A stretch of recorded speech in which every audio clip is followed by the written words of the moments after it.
Raidījumā regulāri atgādinām, ka saimniekiem ikdienu ir jāvēro savs suns un viņa uzvedība, lai jau laikus pamanītu kādas novirzes no normas. Tādējādi varētu izvairīties no smagām un nopietnām slimībām. Un viena no orgānu sistēmām, kas var tikt apdraudēta, ir urīntrakts. Pie urīnpūšļa slimībām biežāk saimnieki pamanīs biežu urināciju mazām porcijām vai apgrūtinātu urināciju, kā arī varbūt jūtama nepatīkama urīna smalka vai krāsas izmaiņas.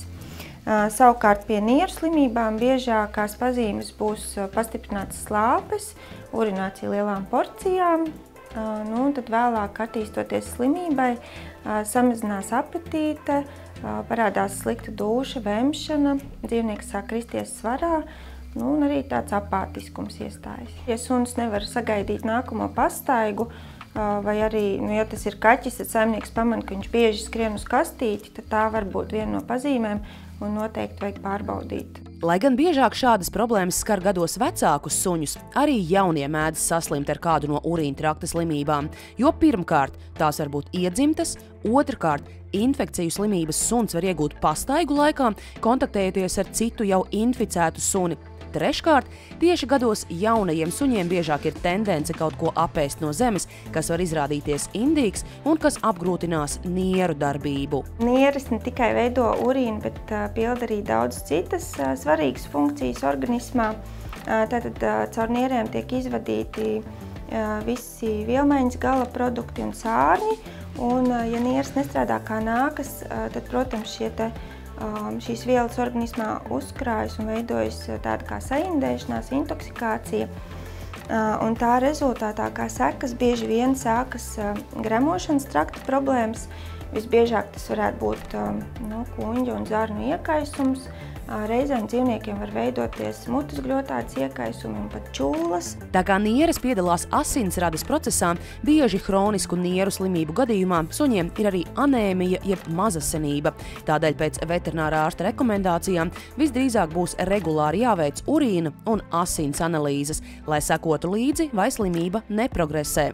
Izplatītākās slimības suņiem ir bakteriāli cistīti un urolitiāze, jeb urīna akmeņu veidošanās. Pamatpārbaudes parasti ir urīna analīzes un asins analīzes, un tad jau tālāk veterinārā ārsts dzīvnieku izmeklējot un apskatot šos analīžu rezultātus nozīmēs tālāk ārstēšanu. Tās var būt arī vizuālās diagnostikas metodas, kas biežāk ir rengenogrāfiska un ultrasonogrāfiska izmeklēšana. Un smagos gadījumos tā var būt arī datortomogrāfija. Ja saimniekam nav pieredzes, kā paņemt urīna paraugu, vēlams pirmajās reizēs to darīt divatā. Viens drošības nolūkos pietur suni pavadā, un otrs, nepieskaroties pašam sunim, paņem paraugu. Un vislabāk to darīt no rīta. Turklāt, kas svarīgi, tas jānogādā klinikā tuvāko 4 stundu laikā, lai rezultāts būtu pēc iespējas precīzāks. Trauciņam noteikti jābūt tīram un vēlams sterilam. Šādus trauciņus var iegādāties veterinārijās aptiekās vai arī klīnikā. Un tad šeit ir piemērs. Veterinārajās aptiekās var nopirkt šādu šālīti, ko var palikt apakšā, teiksim, sievišķās kārtas suņiem, un urīns brīvi noplūst urīna savācēja trauciņā. Tādā veidā atvieglojot urīna paraugu iegūšanu. Ja slimība ir konstatēta, veterinārārsts nozīmēs ārstēšanu, kurā visbiežāk būs apvienota medikamentu lietošana, speciālā diēta un papildbarība, kas palīdzēs risināt problēmu. Tas ir dabīgs produkts Cistocure Forte. Tātad viņš ir pieejams gan pulvera, gan arī tablešu formā. Un tā sastāvā ir glikozamīns un antioksidanti, kā arī dzērveņu ekstrakts.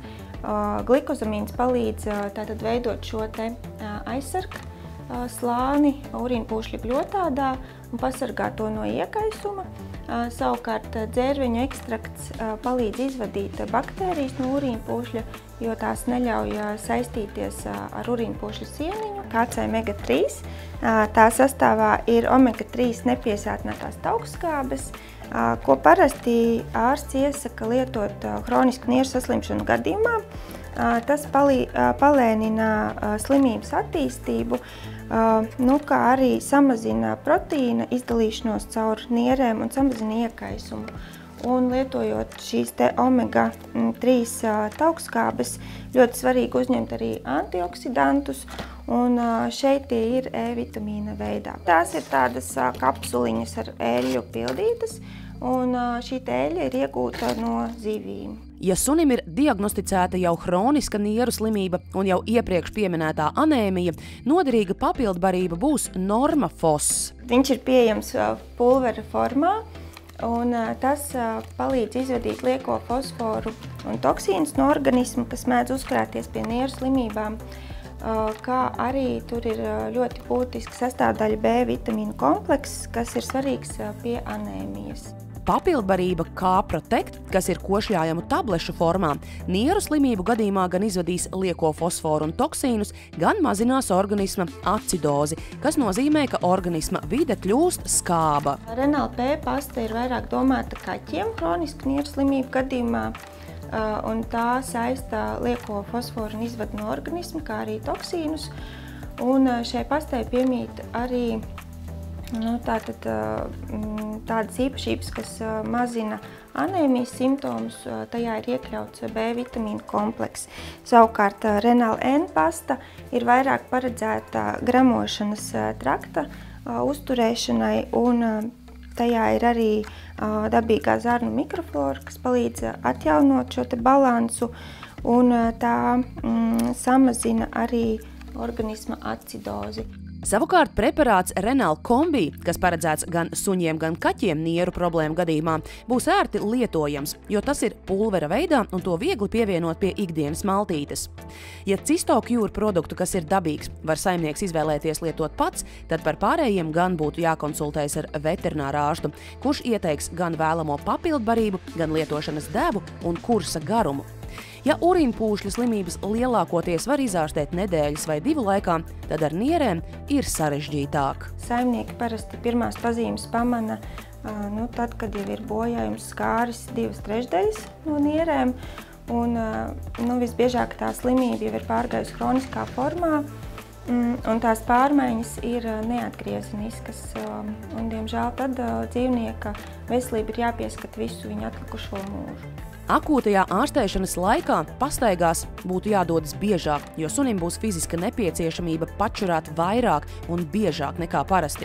Un apzinoties, ka iekštelpās to darīt nedrīkst, viņam var rasties liekas stress, kas atveseļošanos noteikti neuzlabos.